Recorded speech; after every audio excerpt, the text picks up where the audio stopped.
Le Grand Oral, l'émission des élites.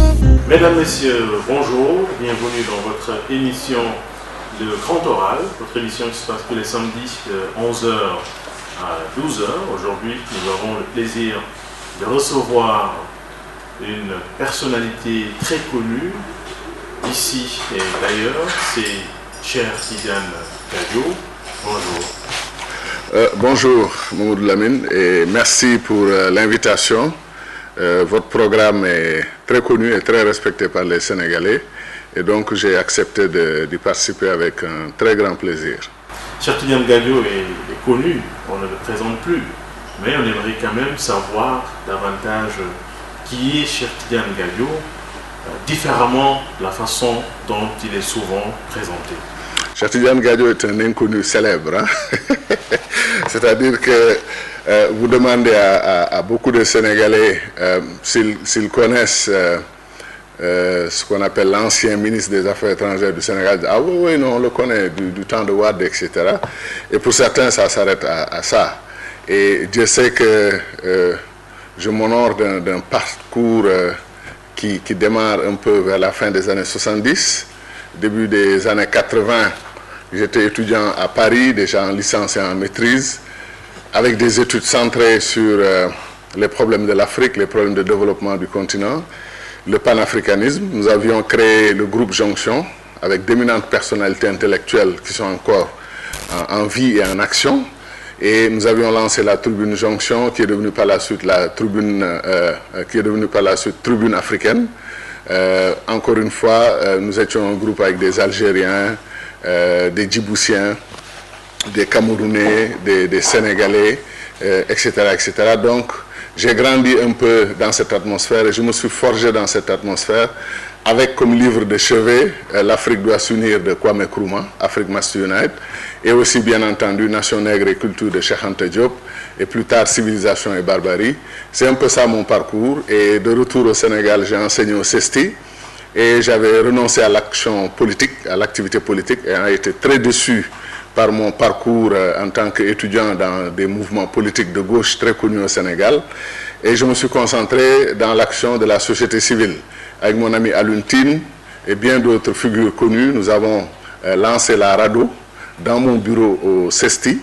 Et par la suite, j'ai mené la grande bataille avec le grand groupe, le groupe mythique de Sud Quotidien, pour l'approfondissement de la liberté de la presse au Sénégal et la défense des libertés démocratiques.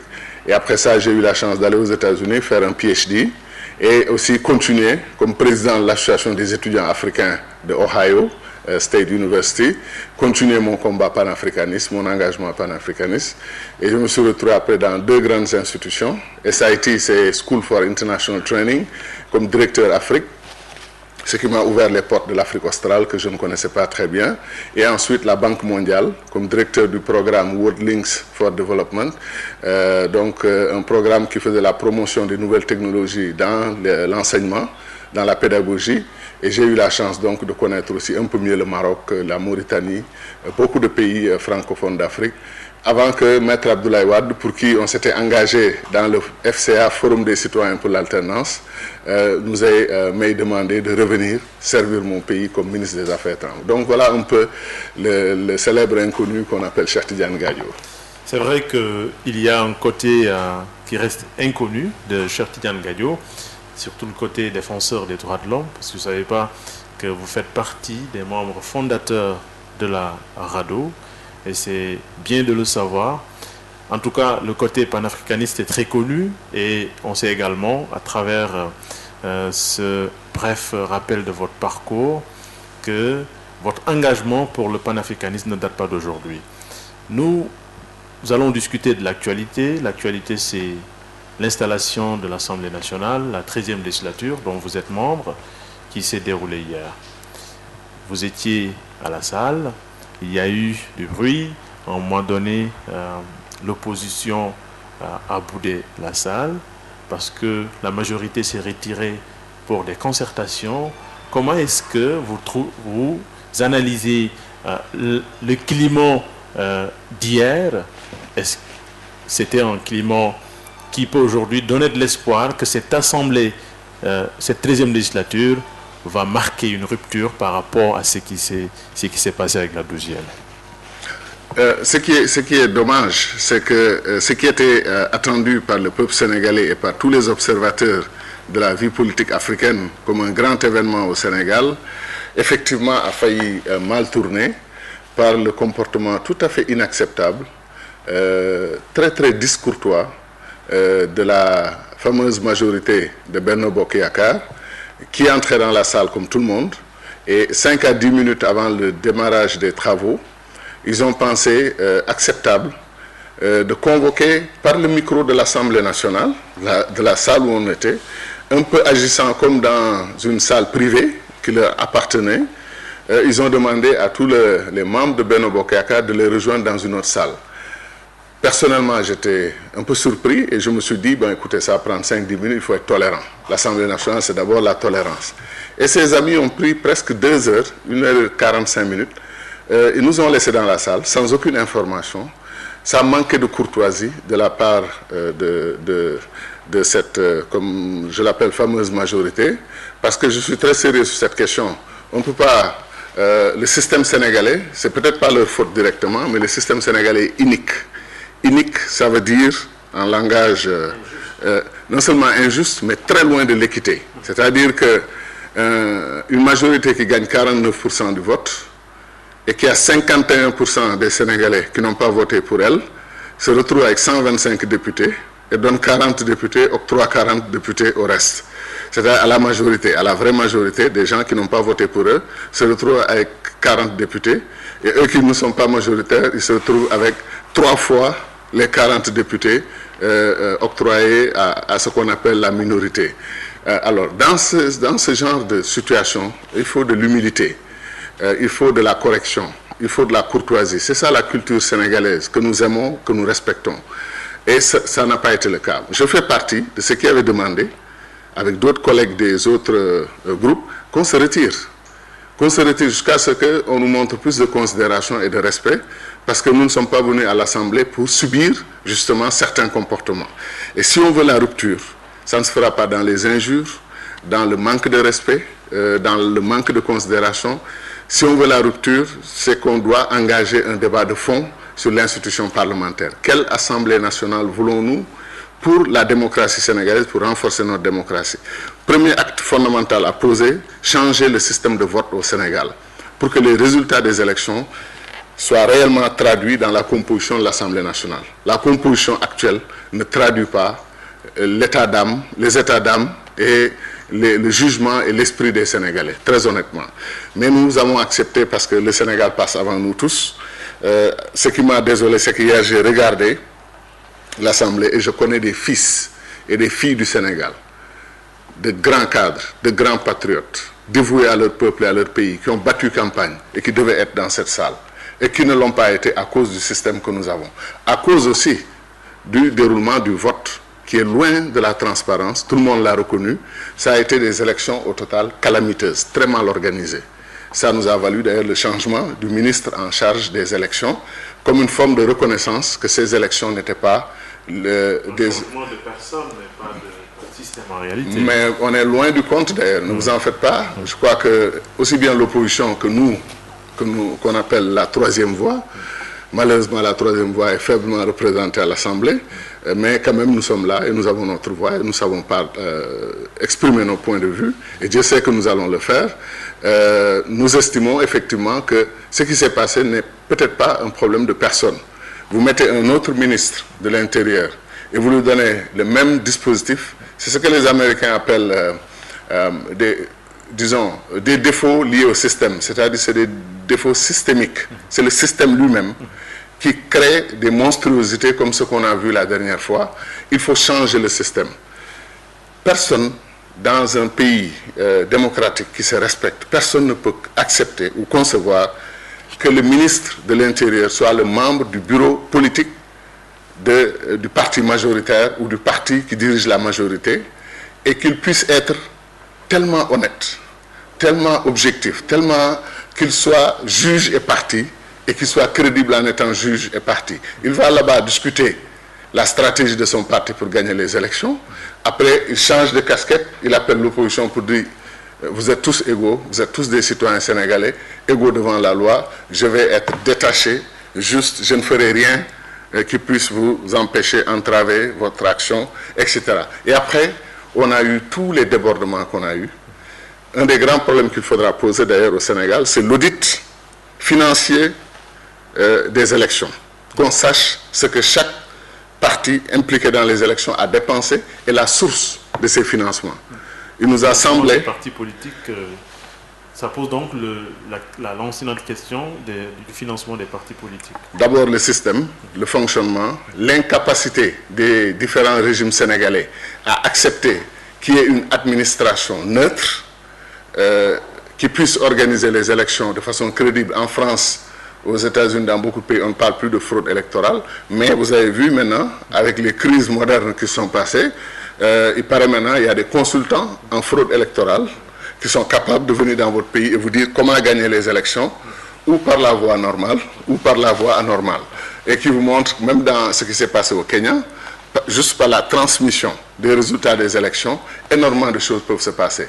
De ce point de vue, l'État du Sénégal et son dirigeant, le président Macky Sall, devraient accepter que la question électorale est devenue une véritable question, un véritable problème pour tous les pays, y compris les États-Unis, où une enquête est encore en cours pour déterminer le rôle de la fraude dans la victoire du président actuel. Sur cette base, il devrait accepter qu'une institution indépendante organise les élections au Sénégal, ou alors qu'on renforce le système de contrôle par des indépendants de l'ensemble du processus pour que les résultats traduisent effectivement la volonté du peuple.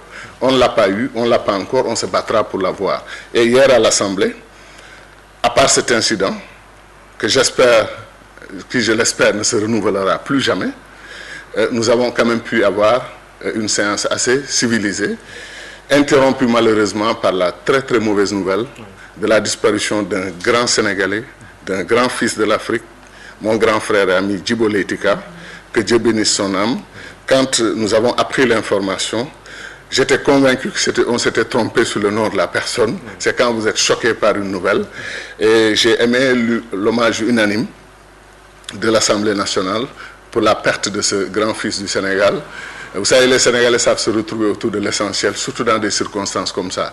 Ce qui prouve qu'en réalité, nous pouvons travailler ensemble. Tous les fils du Sénégal, toutes les filles du Sénégal, nous pouvons nous mobiliser pour notre pays, par-delà nos appartenances politiques. Je n'ai jamais appartenu au Parti socialiste, toujours combattu le Parti socialiste étant jeune et étudiant. Et quand j'ai appris à connaître Djibo Leyti Ka et à travailler avec lui, j'ai eu une immense estime pour lui, comme homme d'État, un des meilleurs spécialistes de l'administration au Sénégal, et comme on dit, made in Sénégal, formé au Sénégal de bout en bout, et qui a acquis une culture universelle auprès d'un grand Sénégalais, Léopold Sédar Senghor, et ensuite qui a travaillé avec tous les chefs d'État, sans aucun état d'âme, en mettant toujours en avant le Sénégal d'abord. Et ça, c'est Djibo Leyti, et je lui rends hommage encore une fois, et je prie pour le repos de son âme, et surtout qu'on apprenne aux générations actuelles et futures qui était Djibo Leyti Ka, et ce qu'il a symbolisé. Qu'on ne retienne pas juste l'homme politique avec... voilà, c'est haut et c'est bas. Ce n'est vraiment pas l'enjeu, je crois, et je pense qu'il faut absolument, qu'on accepte de considérer qu'il y a de grands Sénégalais. Comme disait l'autre, il n'y a pas de petits Sénégalais, mais il y a de grands Sénégalais quand même. Tout à fait. Un autre fait majeur lors de l'installation de la 13e législature, c'est l'absence et la non-installation de Khalifa Sall en détention. Certains de vos collègues ont fustigé le fait qu'on n'ait pas installé, d'ailleurs qu'on ne l'ait même pas libéré, qu'ils viennent assister au moins à l'installation de l'Assemblée nationale. Vous, quelle est votre position par rapport à ça? Je fais partie de ceux qui ont effectivement déploré l'absence de Khalifa Sall dans l'enceinte de l'Assemblée nationale.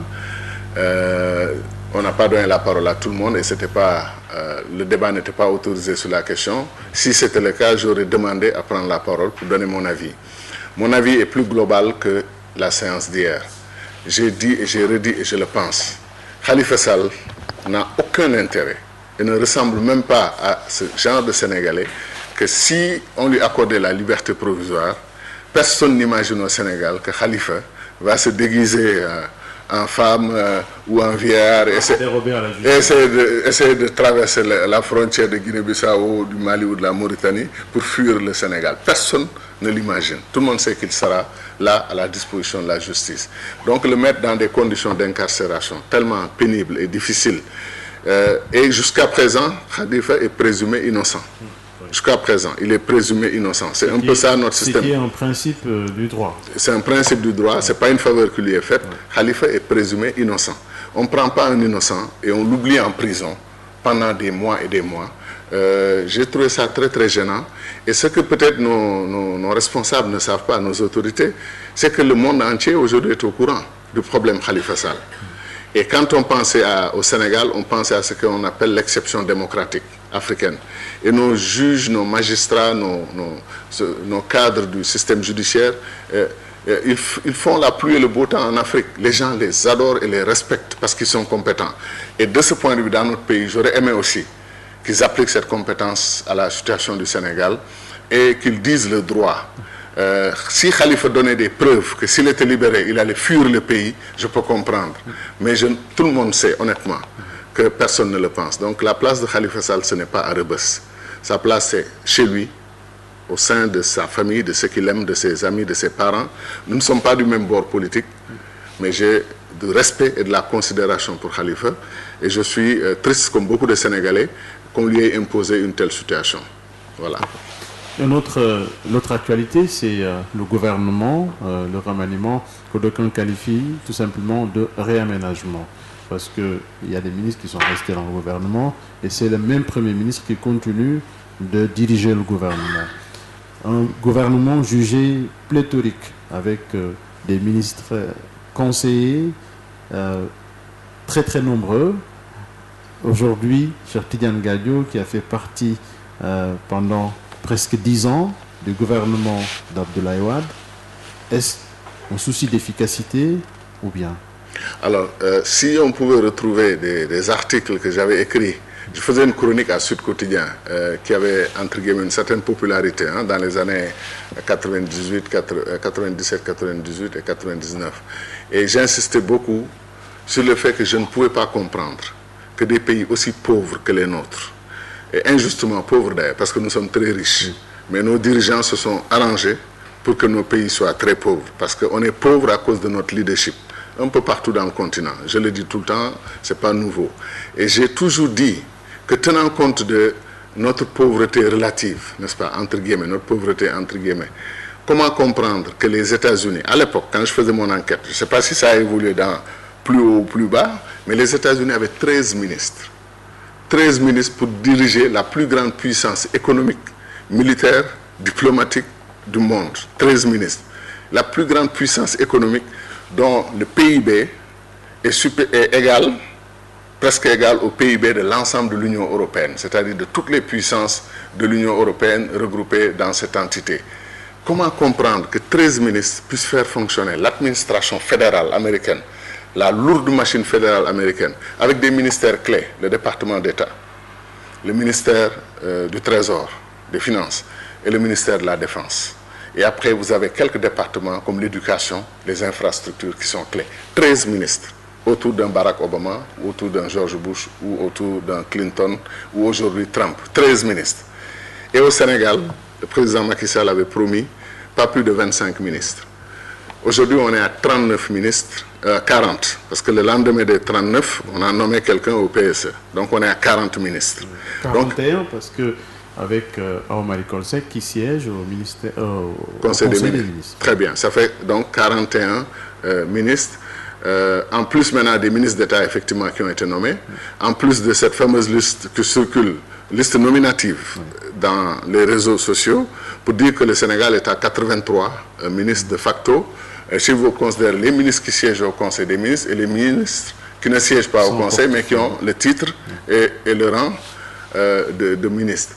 C'est extraordinaire pour un pays de 14 millions d'habitants que de se retrouver avec un tel nombre de ministres. Les ministères, souvent, dans nos systèmes politiques en Afrique, sont considérés comme un lieu de redistribution des prébendes, un lieu de redistribution des rentes. Donc, beaucoup se battent à mort pour être ministre. Vous avez vu au Sénégal, et c'est devenu tellement malheureux et déshonorant pour notre pays, que les lendemains de remaniement, c'est des lendemains de pneus brûlés sur la route, des régions et des départements qui disent tout le monde a des ministres, nous n'avons pas de ministres. Même l'unité nationale est presque écornée, relativement écorchée par ce genre de comportement, où effectivement des régions se prononcent en fonction de la part qui leur est donnée dans l'appareil gouvernemental. Or, le Sénégal, quand vous prenez Tambacounda, une des régions, je parle de la région naturelle, Tamba et Kédougou, combinés, qui nous ont valu quasiment les richesses du Sénégal, l'or, le marbre, le fer, etc., les contreforts du Fouta Djallon, beaucoup d'eau. C'est une des régions qui est la plus pauvre du Sénégal, avec 60 000 km², un tiers du Sénégal quasiment, 2 fois et plus le Rwanda. Le Togo fait 56 000 km². Tamba est plus grand que le Togo. Au lieu de nous occuper de ces régions, de la région du fleuve, du Fouta, qui n'a pas changé de visage depuis le 19e siècle. Je suis sûr que si mes grands-pères qui étaient morts au 19e siècle sortaient des cimetières, ils allaient chez eux directement, sans demander à qui que ce soit, parce que les changements sont minimes. On est toujours un peu dans le système des cases, même s'il y a des télévisions maintenant dans les cases et tout ça. Et ensuite, vous prenez la richesse inouïe, immense que représente le fleuve Sénégal. Où sont les grandes rizières? Où sont les grandes fermes agricoles? Où sont les agropoles? Les villes agricoles avec des universités agricoles, avec des banques agricoles, avec des usines qui fabriquent des tracteurs? Où sont ces preuves que le pays est en mouvement, que le pays bouge, que le pays est en train de se développer? À côté du Wallo, du Fouta, vous allez vers le Djeri. C'est la catastrophe. Moi, j'aurais aimé que des médias sénégalais, journalistes sénégalais, télévision, radio, se déplacent dans le Djeri. Le Djeri, c'est le désert. C'est le désert du Ferlo. Vous courez parfois en voiture 30 minutes sans voir un être humain. Et vous voyez retrouver des êtres humains dans des hameaux, mais d'une extrême précarité, d'une extrême vulnérabilité. Ça vous arrache parfois les larmes des yeux, je vous jure. Parce que vous voyez ces compatriotes, fils et filles du Sénégal, qui considèrent que le Sénégal ne les inclut pas. Le Sénégal les a délaissés et les a chassés. Et qui vous disent que nous allons chercher de l'eau 2 ou 3 fois par semaine. C'est avec cette eau qu'on se lave, qu'on fait à manger, qu'on essaie de survivre. Et pendant ce temps, à Dakar, un gouvernement peut être composé de 80 ministres ou de 40 ministres plus. C'est inacceptable. Oui, mais monsieur le ministre, bien honorable député, est-ce que ces populations que vous venez de citer, les populations du Sénégal des profondeurs, qui souffrent, bien entendu, est-ce que cette population sénégalaise n'est pas complice parce que la plupart du temps, c'est celle-là qui vote pour le pouvoir? Alors ça, c'est la grande tristesse, effectivement, des constats qu'il faut faire. Mais je vais vous dire une chose, je suis extrêmement indulgent avec les populations sénégalaises. J'ai des amis dans l'anderno politique sénégalais qui me disent, mon frère, arrête ton idéalisme. Les grands fautifs du système politique sénégalais, ce n'est pas les manipulateurs politiciens, ce n'est pas les corrompus politiciens, ce n'est pas les corrupteurs politiciens, ce sont les populations elles-mêmes. Alors ils me disent qu'on se dise la vérité, c'est là où on aura les ruptures. Pourquoi je relativise ce raisonnement? Dans mon éducation de gauche, au départ, à l'université, les études que nous avions entreprises nous montraient clairement que la victoire de l'oppresseur, c'est quand l'opprimé prend en charge le combat de l'oppresseur. C'est-à-dire l'opprimé vous dit, mais laissez-les, c'est des gens bien. Parce qu'ils m'ont donné un sac de riz à la veille d'un vote. Parce qu'ils m'ont fait un chantage pour me dire, ramène les bulletins des autres et je vous donne 20 000 francs. 20 000 francs, qu'est-ce qu'on peut régler comme problème avec 20 000 francs CFA au Sénégal et prendre une décision qui vous engage pour 5 ans à cause de 20 000 francs. Donc, comme disent les Chinois, il faut qu'on marche sur nos deux jambes. Marcher sur nos deux jambes, ça veut dire quoi? D'une part, dénoncer sans aucun compromis le comportement inacceptable de la classe politique et en particulier de ceux qui utilisent les moyens de l'État pour leurs gains politiques. Ce qu'on a vu à Dakar pendant les élections législatives est sans précédent. Si on faisait l'audit de ce qui a été dépensé à Dakar, il faudra qu'on nous explique comment ces milliards, d'où sont sortis ces milliards, c'est la sueur de qui a travaillé, qui a économisé, Ou est-ce qu'il y a des hommes d'affaires dans l'ombre qui ont sorti des milliards pour financer la coalition au pouvoir? Ou alors est-ce que ce sont de grands fonctionnaires de l'État qui ont utilisé les moyens de l'État pour financer une campagne mais exceptionnellement riche et qui se termine en queue de poisson, en eau de boudin pour ainsi dire, parce que venez dire qu'ils ont battu Khalifa Sall de quelques 2000 ou 3000 voix, avec toute la débauche d'énergie et de moyens, ça pose problème. Ils devaient écraser un Khalifa Sall dont on a, disons, attaché les deux mains derrière et qu'on a jeté dans l'arène. Il devait être plus facile à terrasser que ça. Donc c'est pour dire que nous avons un sérieux problème. La taille du gouvernement pose problème. Nous appelons à un sursaut. Le Sénégal souffre. Les Sénégalais, les populations sont dans un état de dénuement presque sans précédent. Alors si nos dirigeants avaient les bonnes informations, parce que parfois il faut leur donner, comment on dit, le bénéfice du doute. Parce qu'un chef d'État se trouve être l'homme le plus renseigné du monde et l'homme le moins renseigné du monde. Un chef d'État se trouve être la personne la plus isolée, la plus coupée des populations, avec une cour de courtisans. Une véritable, je ne sais pas comment décrire ces individus autour d'un chef d'État qui se battent nuit et jour pour le couper de la réalité, pour le couper du vécu des citoyens. Comment doit-il faire? Vous savez qu'il y a cette sorte de légende qui disait que Senghor, il lui arrivait de se mettre en tenue très simple et de conduire une voiture Renault 4x4 pour aller faire le tour des quartiers populaires, pour essayer de sentir. C'est une légende. C'est vrai ou c'est pas vrai, je n'en sais rien du tout. Mais l'idée, c'est que le palais de la République peut être une sorte de tour d'ivoire où un président devient prisonnier, mis lui-même en prison par ses propres partisans, qu'ils ne lui disent pas la vérité. La vérité, c'est qu'aujourd'hui, moi je connais des cadres sénégalais qui me présentent leurs factures d'électricité en toute gêne, toute honte bue. Parce que si on ne le fait pas, on va couper l'électricité chez eux dans la journée. Et des cadres qui, dans le passé, étaient capables de venir vous aider vous-même, vous remettre 1 million, 2 millions pour vous soutenir dans vos activités sociales, intellectuelles, etc. Ce sont des cadres aujourd'hui qui demandent, qui quémandent, qui font le tour des bureaux. Il se passe des... Alors, quand les cadres sont capables de le faire, que faut-il penser des populations, à la base? Des gens pour qui 10 000 francs CFA est un événement pour toute la famille, qui n'ont jamais connu. Et ils voient des gens qu'on appelle milliardaires, mais fonctionnaires. Qu'on appelle fonctionnaires milliardaires. Fonctionnaires milliardaires. Oui. L'imam de la grande mosquée a posé le problème la dernière fois, lors de la Tabaski. Un Sénégalais qui n'a jamais développé une activité privée, qui n'a jamais hérité d'argent, qui n'a jamais déclaré publiquement qu'un ami milliardaire lui a donné des milliards. Si vous excluez tout cela, ce Sénégalais, avec son salaire, se retrouve être super milliardaire, il y a un problème. Oui. Est-ce que tout cela, c'est-à-dire cette utilisation des fonds publics à des fins, je ne dirais pas politiques, parce que politique c'est noble, mais politicienne, est-ce que ce n'est pas facilité par la politisation de plus en plus de l'administration? C'est une grave erreur que le régime en place a commise et pour laquelle l'histoire le jugera un jour, ce régime, c'est d'avoir autorisé les plus grands fonctionnaires du Sénégal, qui étaient la fierté de notre pays. Fonctionnaires qui ont un cœur bien placé à gauche, comme tout le monde, et qui peuvent être socialistes, être libéraux, être panafricanistes comme moi, mais qui ont toujours eu l'obligation de réserve, qui n'ont jamais voulu afficher leur appartenance politique. Pourquoi? Parce qu'ils voulaient que chaque Sénégalais qui entre dans leur bureau, ou chaque Sénégalaise qui entre dans leur bureau, soit à l'aise. Quelle que soit son appartenance. Soit à l'aise, qu'il soit de gauche, qu'il soit de droite, qu'il soit au centre, libéral, panafricaniste, tout ce que... Ce n'était pas leur problème. Mais le moment venu, s'ils ont des moyens, ils peuvent contribuer comme tous les Sénégalais, cotiser dans une activité. Le moment venu, ils peuvent aller prendre leur bulletin.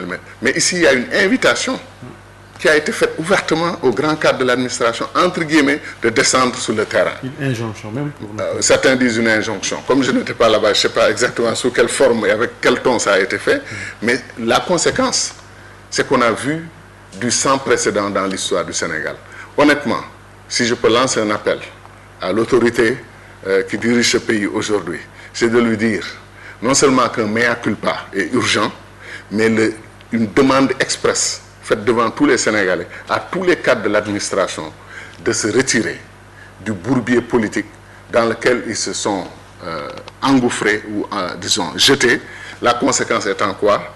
C'est qu'ils gèrent nos deniers, ils gèrent notre sueur, ils gèrent notre budget, ils gèrent nos impôts, nos taxes. Il faut que nous puissions tous leur faire confiance.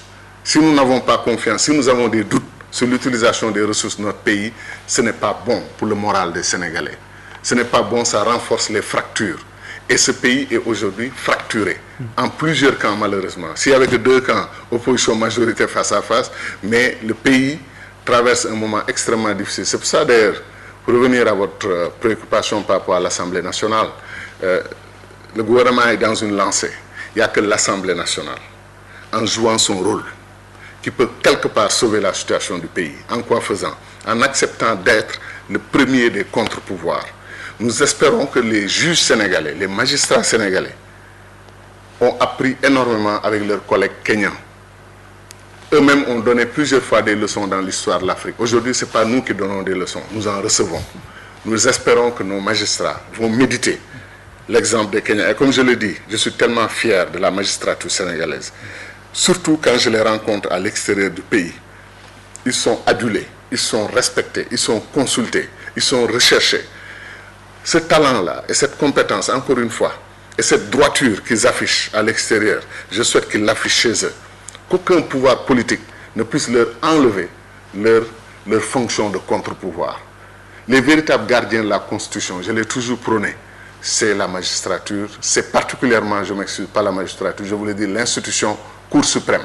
Je voudrais nous qu'on ait une grande Cour suprême, gardienne des lois de la République, et qui rappelle à l'ordre tout citoyen, du président de la République au plus, disons, au plus simple des citoyens lambda du Sénégal. Mais s'il n'y a pas de problème à ce niveau par rapport à la justice, bien sûr, si des juges eux-mêmes sortent pour dénoncer une absence d'indépendance. Mais justement, ça c'est un problème réglé. La présidence de la, comment on appelle ça,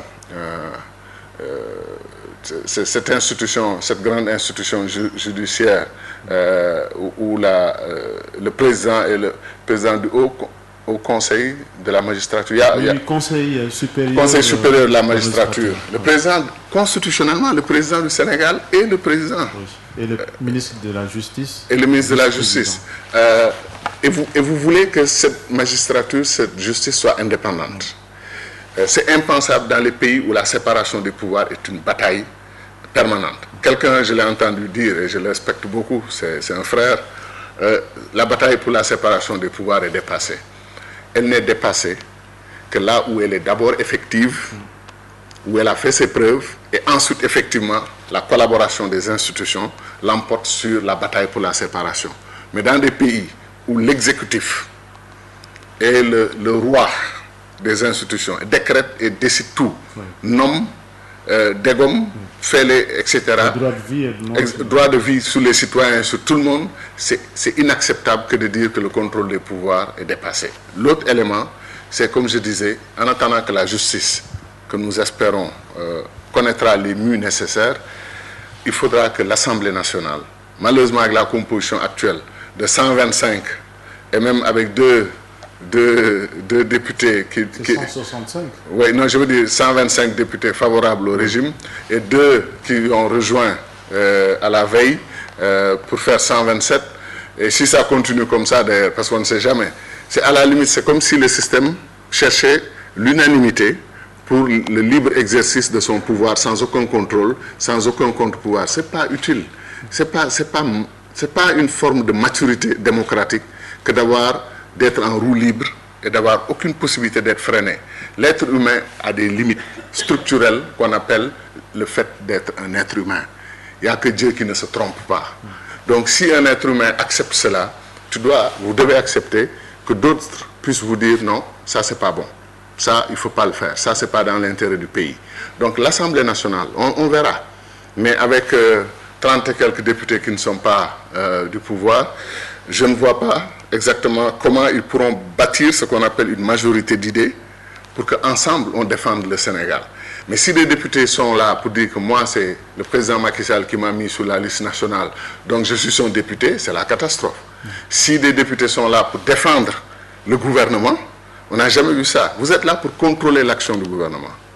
Vous êtes là pour voter les lois après les avoir discutées âprement, pour voir ce qui va dans l'intérêt du peuple. Vous êtes là pour non seulement discuter les projets de loi venant du gouvernement, mais pour faire des propositions de loi. Je sais que nous, avec notre coalition Sénégal d'Aidem, on avait un ensemble de projets, de propositions de loi que nous allions faire. Je vais tenter, si j'ai d'autres soutiens dans l'Assemblée, et même les amis de Benno Bokk Yakaar, que je crois être très raisonnables, et que je crois être d'abord là pour défendre le peuple sénégalais, pas leur majorité, pas leur parti, je vais les approcher. On va les approcher. Il y a des lois, par exemple, pour criminaliser complètement le viol. N'est-ce pas? Dans notre pays, on dit que ce n'est pas encore un crime, c'est un délit. C'est extrêmement grave. Il faut revenir sur ça. Il y a d'autres projets de loi que nous allons soumettre pour améliorer notre système démocratique. Par exemple, il y a une grande fracture dans ce pays entre la jeunesse et le gouvernement. Une des raisons, c'est que les jeunes ne se sentent pas pris en charge par le gouvernement, par les institutions dirigeantes du pays. Vous avez dans un gouvernement un ministre de la jeunesse. Un ministre de la jeunesse et qui se trouve être souvent un jeune. Moi, je trouve que ça, ça relève du Moyen-Âge démocratique du Sénégal. On l'a dépassé. Si vous avez aujourd'hui 60 à 70% de la population composée de jeunes, notre coalition Sénégal d'Aidem, on avait proposé ce qu'on appelle la parité générationnelle, même si elle est relative. C'est-à-dire qu'on devrait avoir un tiers de ministres, on propose, au moins qu'ils soient des jeunes, moins de 35 ans.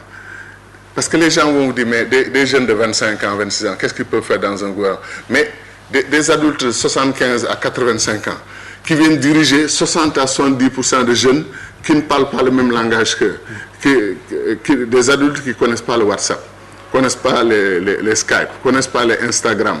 Comment ils peuvent parler un langage que nos jeunes peuvent comprendre? Les jeunes sont majoritaires, le Sénégal leur appartient. Et les adultes sont tellement rusés qu'ils disent aux jeunes, vous êtes l'avenir de la nation, vous êtes les leaders de demain. Les jeunesses de notre parti, le MPSL, disent c'est faux. Nous ne sommes pas les leaders de demain, nous sommes les leaders d'aujourd'hui. C'est nous qui devons bâtir notre avenir, ce n'est pas vous. Comment peux-tu bâtir l'avenir de quelqu'un pour lui alors que la personne est là? Et les jeunes disent, tout ce qui se fait sans nous, se fait contre nous. Et moi, je soutiens ce point de vue et notre parti soutient cette démarche. Donc voilà des questions que nous mènerons à l'Assemblée nationale en espérant qu'on pourra bâtir une majorité d'idées autour de ces questions. Très bien. Nous allons parler à présent de la diplomatie sénégalaise qui a connu un certain nombre de failles ces derniers temps. En fait, ce que certains considèrent comme des failles. Il y a eu l'affaire du Qatar, la position du Sénégal aujourd'hui un peu partout à travers le monde ne fait plus le Sénégal qui ne fait plus le poids sur le plan international.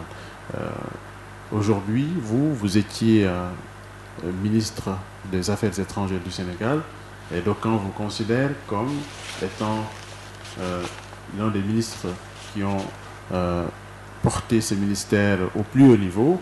Aujourd'hui, qu'est-ce que cela vous fait de voir que cette diplomatie est critiquée tout le temps? Alors, la critique contre la diplomatie de mon pays me fait mal, objectivement, parce que comme vous dites, de Dout Cham à Sidiki Kaba, qui vient d'être nommé, il y a eu quand même une sorte de continuité historique de l'action diplomatique du Sénégal. Je pense avoir apporté ma contribution. Je pense que Dout Cham, le fondateur, a apporté une grande contribution. Karim Gueye, Moustapha Niasse ont été cités. Moi-même, j'ai été cité et je me sens très honoré qu'on puisse mentionner mon nom. Mais je pense que j'ai eu l'avantage aussi de la longévité dans la fonction et la chance aussi d'avoir peut-être pu réussir quelques médiations majeures en Côte d'Ivoire, en Mauritanie, entre le Tchad et le Soudan, à Madagascar, en Guinée-Bissau, etc. C'était une chance. Maintenant, les époques varient et changent. Il est difficile pour moi de comparer deux époques. Il y a toujours des raisons pour que les époques n'étant pas les mêmes, il y a toujours des raisons d'être prudent dans les jugements portés. Et vous savez que c'est rare qu'un ancien ministre des Affaires étrangères accepte de se prononcer sur l'action d'un de ses collègues. devoir de réserve naturelle. Et s'il y a des choses extrêmement graves qui mettent en danger les intérêts de mon pays, je suis obligé d'écrire au chef de l'État pour lui faire des... Je suis obligé, c'est-à-dire moi je choisis cette voie de tirer la sonnette d'alarme et de l'informer. Quand il y a certains enjeux, comme par exemple notre candidature à l'Union africaine qui a posé débat, dès lors que mon nom a été prononcé comme quelqu'un qui aurait pu, j'ai arrêté, j'ai décidé de ne plus me prononcer sur ce dossier et de ne pas interférer dans la campagne qui était menée pour le compte du Sénégal. J'avais des choses à dire, j'avais des propositions à faire, j'avais des suggestions à faire. J'aurais souhaité par exemple qu'il y ait une équipe de campagne composée y compris des anciens ministres des Affaires étrangères. Le Sénégal passe avant moi, avant Macky Sall, avant tout le monde. Parce que nous avons trouvé le Sénégal ici et si tout va bien, en partant, nous n'allons pas emporter le Sénégal avec nous. Nous allons le laisser ici pour les générations futures. Raison pour laquelle nous devons pouvoir collaborer sur des sujets d'intérêt national. Et j'ai un carnet d'adresses, j'ai des contacts, j'ai des connaissances, j'ai des amis. J'aurais pu grandement contribuer à la campagne de Bathily. On ne m'en a pas donné la chance et j'ai accepté de me mettre totalement à l'écart. Et chaque fois que j'ai pu parler à des amis pour pousser et qui me le dossier Sénégal, je l'ai fait.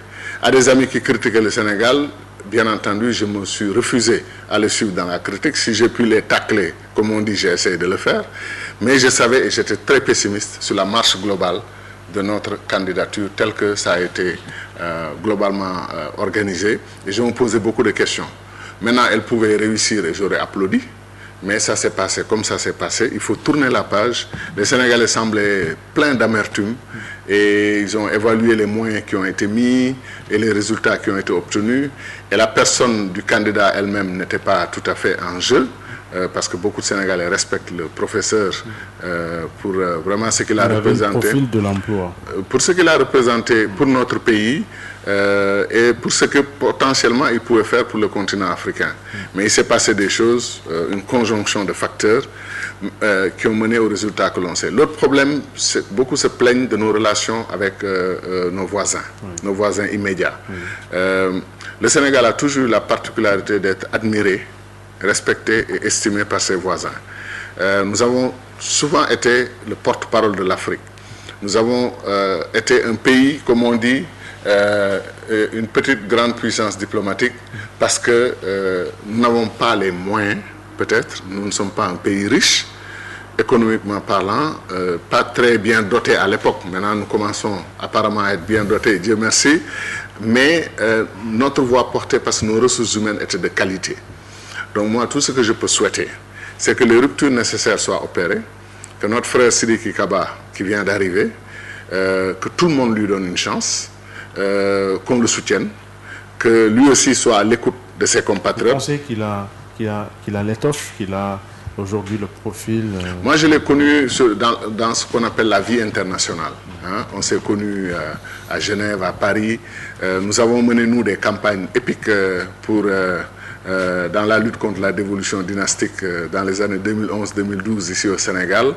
Et je sais que nous sommes allés voir la FIDH, la Fédération internationale des droits de l'homme, comme nous étions aussi quelque part droits de l'hommiste, donc on avait une très bonne connexion.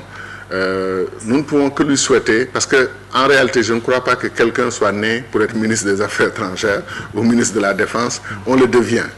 On habite une fonction, on se comporte de façon appropriée, l'ouverture d'esprit, la volonté, la fougue de réussir sa mission et la confiance du chef de l'État. C'est capital. Et non pas la confiance dans le sens où on lui dit des choses qui ne sont pas vraies, où on lui fait miroiter des choses qui ne sont pas vraies, mais un chef d'État doit être bien informé. Son premier confident, je pense, dans nos systèmes politiques, est souvent son ministre des Affaires étrangères. Le président Wade et moi, on a eu des relations exceptionnelles au plan qualité humaine de ces relations, de confiance. Et en 10 ans, il ne m'a jamais pris à défaut sur une seule information fabriqué pour lui mettre de la poudre aux yeux, etc. Il a toujours apprécié, entre guillemets, la sûreté du jugement. C'est-à-dire que je prenais le temps, j'ai dit plusieurs fois au président Wade, président, laissez-moi m'informer, je vous reviens. Oui. Laissez-moi regarder ce dossier, je vous reviens. Et quel est aujourd'hui vos rapports, justement, avec président Wade? C'est des rapports qui peuvent et qui doivent être meilleurs, parce qu'on a eu la chance, après la rupture un peu amère qu'on a eue, et le fait que moi j'étais convaincu, et honnêtement je n'ai pas encore changé d'avis, que quelque part on l'avait poussé dans ce projet incroyable pour le Sénégal de dévolution dynastique. Et quand j'en étais convaincu, j'ai mené mon combat à l'interne, jusqu'au moment où je ne pouvais plus le mener, je l'ai mené à l'externe. Et je l'ai mené avec conviction. C'est-à-dire, chaque fois que dans ma vie, j'ai eu la chance de m'engager pour une cause, je n'y vais pas de main morte. J'y vais à fond parce que je suis convaincu de ce que je fais. Et lui-même a reconnu que j'ai apporté une grande contribution à ce combat. Et j'ai eu la chance de lui rendre visite. Maintenant, je peux le dire, hein, de lui rendre visite il y a à peu près 2 ans, je crois. Et on a eu une excellente conversation, que je ne raconterai jamais, bien sûr, mais une conversation très affective, hein, avec beaucoup d'affection réciproque, de respect, de considération. Je veux l'inviter à l'Institut panafricain. Il est là à Dakar, je compte aller le voir très prochainement. Quand il était venu pour la campagne, on n'était pas du même bord, donc je l'ai laissé tranquille. Et il avait beaucoup de partisans qui avaient besoin de lui. Maintenant qu'on a la campagne derrière nous, j'ai envie d'aller le rencontrer, d'échanger en tête-à-tête sur les problèmes du Sénégal, mais surtout les problèmes de notre engagement commun pour la construction de l'Afrique. On a beaucoup de choses à se dire et j'espère que je pourrai continuer à lui manifester mon affection. Et il sait qu'elle est sincère, malgré nos petites divergences, les vicissitudes de la vie. Et j'espère que je défendrai aussi son héritage panafricain, son combat pour l'Afrique et sa vision du développement, les infrastructures, l'éducation. J'ai maintenant ajouté avec force l'agriculture et la santé. Je sais que ça le préoccupait aussi, mais pour moi, l'agriculture est la super priorité du développement de l'Afrique. Et ça, c'est important pour moi. Et tous les autres points sur lesquels le président Wade a apporté une contribution essentielle, je vais continuer à les développer. Vous avez fait une sortie dénonçant l'expulsion de Kémi Séba du Sénégal. Vous avez dit que c'est quand même, ce n'est pas une bonne chose qu'un pays africain expulse un de ses fils. Kémi Séba, on le connaît, c'est un activiste qui combat le franc CFA. Quelle est votre position par rapport à cette monnaie que d'aucuns qualifient de monnaie d'impérialiste? Alors, sur la question de Kémi Séba, j'ai utilisé la formule, moi et mes camarades, formule qui me semble correcte. J'ai dit expulser un Africain d'un pays africain est déshonorant pour tous les Africains.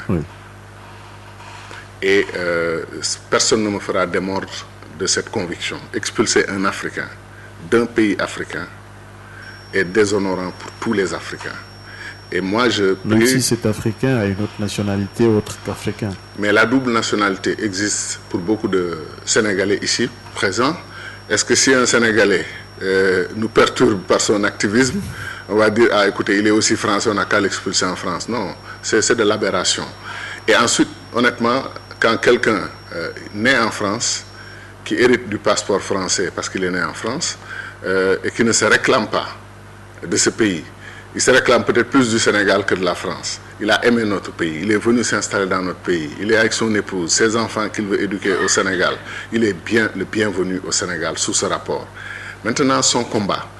C'est dommage d'ailleurs que ceux qui le découvrent, qui apprennent à le connaître maintenant, réduisent son combat au franc CFA. Même lui, je pense qu'il a intérêt à clarifier que son combat ne tourne pas autour du billet de 5 000 francs brûlés ou 10 000 francs. Son combat va au-delà de cela et qu'il est engagé pour les États-Unis d'Afrique, pour la reconquête de la dignité des Africains, l'appropriation de notre histoire et la renaissance africaine. C'est ces combats-là qui sont des combats qui vaillent. Et j'ai rappelé dans notre déclaration que ce combat n'est pas le combat de Kémi Séba.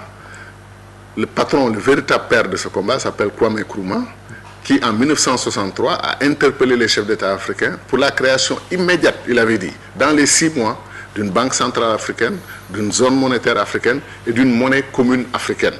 À côté de cela, une diplomatie commune africaine, un commerce extérieur commun et une défense commune africaine, armée africaine. Alors, ce n'est pas à Kwame Nkrumah qu'on va venir parler de franc CFA et tout ça. Moi, je pense que la question du franc CFA, nous, au niveau de l'Institut panafricain, on avait fait une grande étude qu'on avait souhaité discuter avec nos amis de l'UEMOA, de l'Union monétaire ouest-africaine. Nous pensions que le système même en étant négatif, peut parfois créer des synergies entre nos pays. Si vous avez 15 pays africains qui partagent une monnaie, nominalement, disons, au plan du nom, monnaie CFA, mais ce n'est même pas convertible entre ces pays, ce qui est une autre aberration. Pourquoi ne pas capitaliser sur le fait que 15 pays ont déjà un système commun et fonctionnent d'une certaine manière de façon assez proche pour créer une monnaie pour ces 15 pays africains, et il suffirait qu'au niveau de l'Afrique de l'Ouest, on puisse conquérir ou acquérir la participation du Nigeria, la participation du Ghana, pour que cette monnaie 15 plus 2 soit l'embryon d'une monnaie commune africaine. Je pense que l'histoire de la monnaie unique africaine peut être difficile en soi à cause du fait qu'il y a des monnaies qui ont eu, disons, qui ont existé depuis assez longtemps et qui fonctionnent assez bien. Le Ougoué mauritanien fonctionne bien, même le Dalasi gambien dont on parle souvent fonctionne bien, le dirham marocain fonctionne bien. Donc, travailler à créer une convergence, une synergie pour avoir une monnaie commune africaine, c'est une urgence. Et ce que ça permet, c'est de desserrer l'étau et ne pas en faire, au lieu d'en faire un débat entre Africains, d'en faire un débat entre Africains et la France, entre Africains et l'extérieur. Pourquoi? C'est gênant. En quoi la France serait-elle impliquée dans le débat interafricain? Oui, mais justement, je dis qu'on importe un peu trop la France dans un débat qui d'abord et avant tout, imagine notre débat avec les Nigérians. En quoi la France a à voir sur la décision de 15 pays d'Afrique d'avoir une monnaie commune africaine et d'aller voir le Nigeria pour dire allons ensemble, renforçons cette monnaie commune parce que vous êtes la puissance démographique et aujourd'hui économique du continent.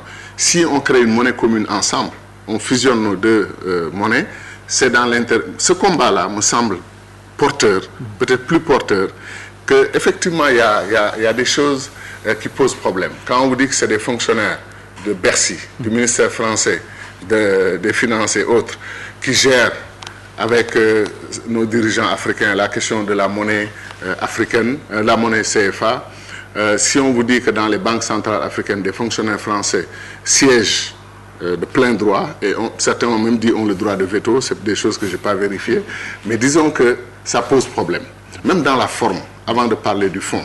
Et donc au total, moi je suis pour la monnaie commune africaine et sans aucun embâche, aucune ambiguïté. Et je suis pour qu'on desserre l'étau, ne pas en faire un débat franco-africain, d'en faire un débat afro-africain. Et moi, je suis pour que les Africains aient leur monnaie. J'ai même participé un peu au débat sur le nom de notre monnaie. Certains parlent de Kori et tout ça. Kori, je trouve ça un peu nostalgique. Moi, je serais pour l'afro. L'afro. Comme ils ont l'euro, et ce n'est pas une imitation, parce que le mot afro et Afrique, les Noirs américains, leur révolte quand ça a commencé, ils sont appelés afro-américains. Et les afro-descendants, les afro. Donc il y a quelque part le mot afro qui nous appartient et qu'on pourrait réclamer et lui donner le nom de notre nouvelle monnaie, monnaie de la Renaissance africaine. Mais aussi, c'est mon dernier point sur la question, je ne suis pas d'accord avec tous ceux qui se battent pour en finir avec le franc CFA et qui ne parlent jamais des États-Unis d'Afrique, qui ne parlent jamais de l'unité politique du continent. C'est deux choses qui doivent aller de pair. Mais plus grave, l'une même précède l'autre. Vous imaginez une Afrique unie, avoir le franc CFA comme monnaie qui circule, ça n'a pas de sens. Ça règle de facto certaines questions. L'unité politique de l'Afrique est une question de survie pour nous. L'Afrique démantelée, découpée, comme disait Chahanta, avec des États nains. Senghor disait balkanisé, moi je dis hyper balkanisé. On est parti de 32 États qui ont écouté le discours de Nkrumah en 63 à 54 États aujourd'hui. Et si on les laisse faire, la Centrafrique, ils vont la couper en deux. La Casamance, on a tenté de la détacher. L'Azawad au Mali, ils ont tenté. Ils sont prêts à 80 États africains. Certains disent même que le Nigeria doit être démantelé parce que ça ne marche pas. Vous vous rendez compte? Ils prédisaient l'effondrement du Nigeria et qu'on devrait créer une vingtaine d'États au Nigeria. Donc, ils ne voient l'Afrique qu'en petit, en miniature, en petits États non fonctionnels. Et le paradigme qu'on veut nous faire avaler, qu'on peut développer nos pays en restant dans l'état actuel, ce paradigme est dangereux et anti-africain. Et il a échoué. Il ne peut pas échouer pendant 50 ans et tout d'un coup réussir. Ce n'est pas en répétant une erreur pendant 50 ans que cette erreur va devenir vérité. Nous ne pouvons pas nous en sortir en restant dans l'état actuel de nos États. Si nous voulons parler à la Chine, parler aux États-Unis, parler à l'Inde, Vous vous rendez compte? Les États-Unis font une réunion avec la Gambie, avec le Sénégal, avec le Mali. Quand une université américaine a un budget qui dépasse celui du Mali, a un budget qui dépasse celui du Sénégal, une université sur des milliers d'universités. On ne peut pas discuter d'égale dignité. On ne peut pas discuter d'égale dignité. Et vous voyez le président, le ministre des Affaires étrangères de la Chine, que je donne comme exemple, réunir 54 ministres africains et leur donner la parole, et etc. Et être, je dirais qu'il est seul, mais il est nombreux. Il est seul et il est majoritaire. Donc il faut arrêter cela. Il faut un peu plus de dignité. Nous devons aller à l'unité. Si on ne peut pas créer les États-Unis d'Afrique sur tout le continent, créons des États fédéraux dans les régions. L'Afrique de l'Ouest est prête pour être une fédération politique. Le Nigeria jouera un rôle locomotive parce que c'est une puissance, mais vous croyez que les Sénégalais vont se taire? Vous croyez que les Sénégalais ne vont pas jouer un grand rôle dans une fédération des États de l'Afrique de l'Ouest? Les Maliens avec leur riche histoire culturelle. Vous êtes toujours optimiste. Mais c'est que je dis, où les Africains y vont consciemment, où on va arriver à une situation de catastrophe telle que nous allons aller au fédéralisme en courant. Parce que c'est une question ou de suicide ou de survie. C'est ma conviction profonde. Et comme je dis, l'histoire des peuples s'accélère. Tous ceux qui rigolent aujourd'hui, quand ils m'entendent parler, c'est les mêmes qui riaient quand Obama a dit qu'il voulait être président des États-Unis. Ils ont trouvé ça quand même, ils ont trouvé ça entre guillemets culotté. Et Obama a fait 2 mandats. Quand Mandela, on a annoncé qu'il allait sortir, il y en a qui rigolaient, disaient c'est pas possible. Mandela est sorti, il a été président de l'Afrique du Sud. Donc, comme dit Mandela, c'est toujours impossible tant que ça n'a pas été fait. Oui. Le retour du Maroc à la CEDEAO, qu'est-ce que cela peut apporter de bien à la communauté? Beaucoup de choses. Le Maroc est un grand pays d'Afrique que j'aime beaucoup, que je respecte beaucoup. Et comme je disais aux amis marocains, on ne visite jamais le même Maroc 2 fois. Chaque fois qu'on revient au Maroc, on trouve un pays en transformation, un pays en progrès. Sa Majesté le Roi fait partie de notre génération. Il a une vision pour son pays. Et il a même une vision pour l'Afrique.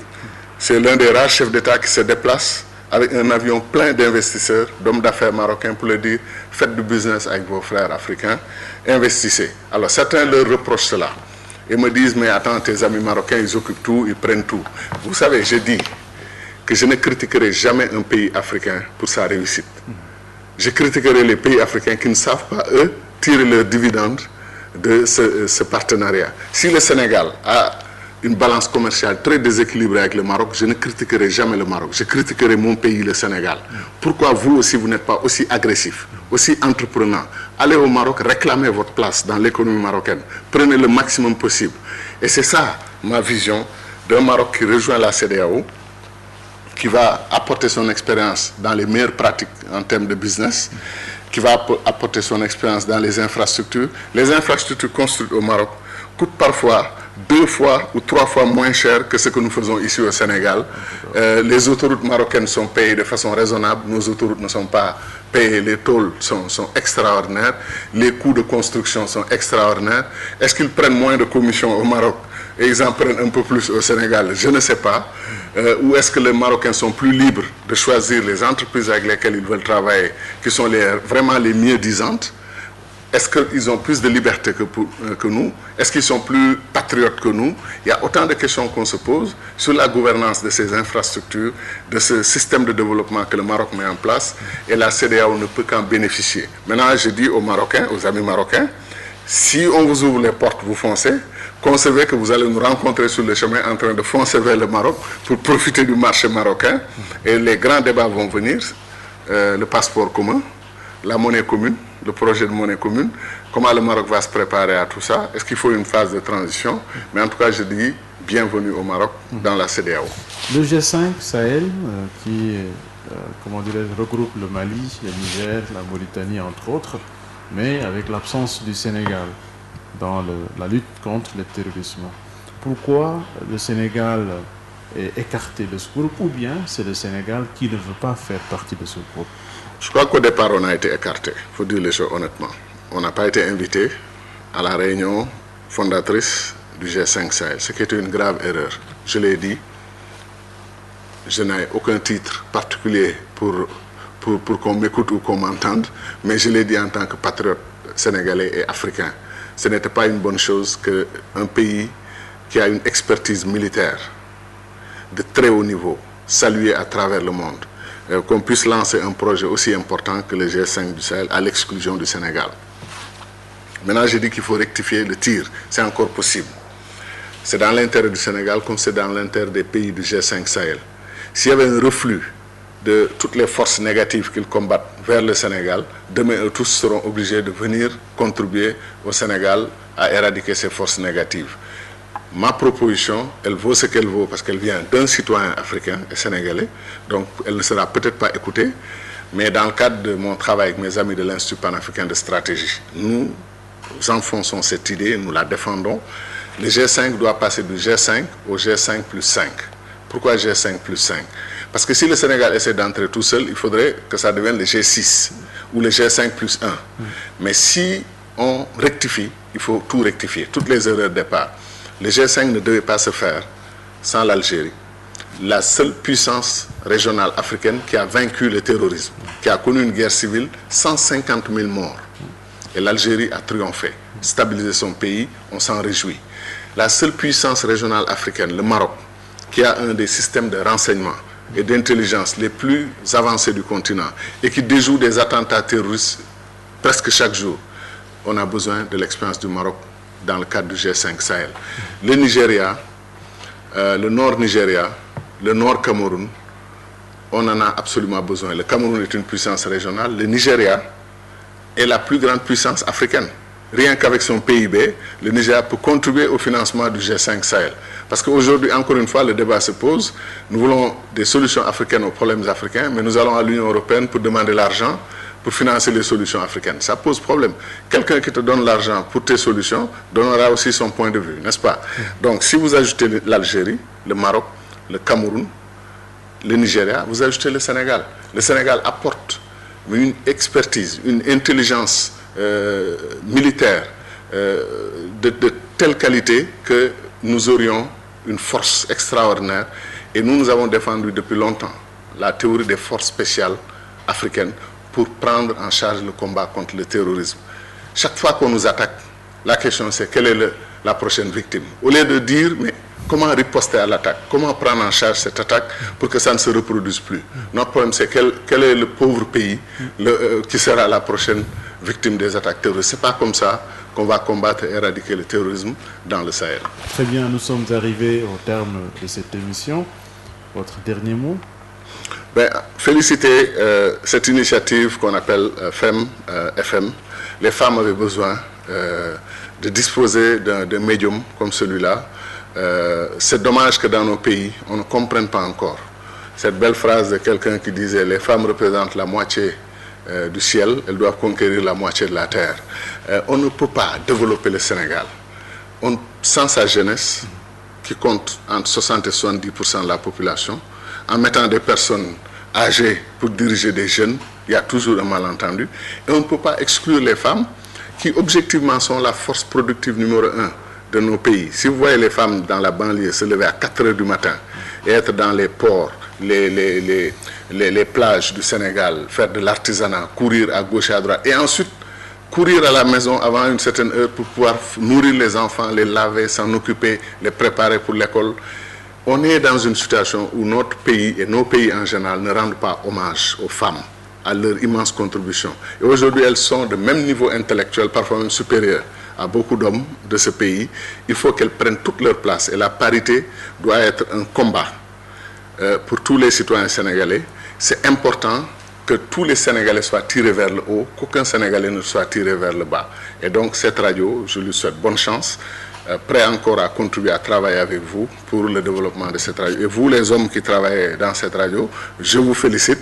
Vous avez compris l'importance du leadership féminin et en cela, vous êtes vous aussi des leaders avant-gardistes. Voilà. Merci beaucoup à Monsieur le ministre, Cheikh Tidiane Gadio, honorable député également à l'Assemblée nationale.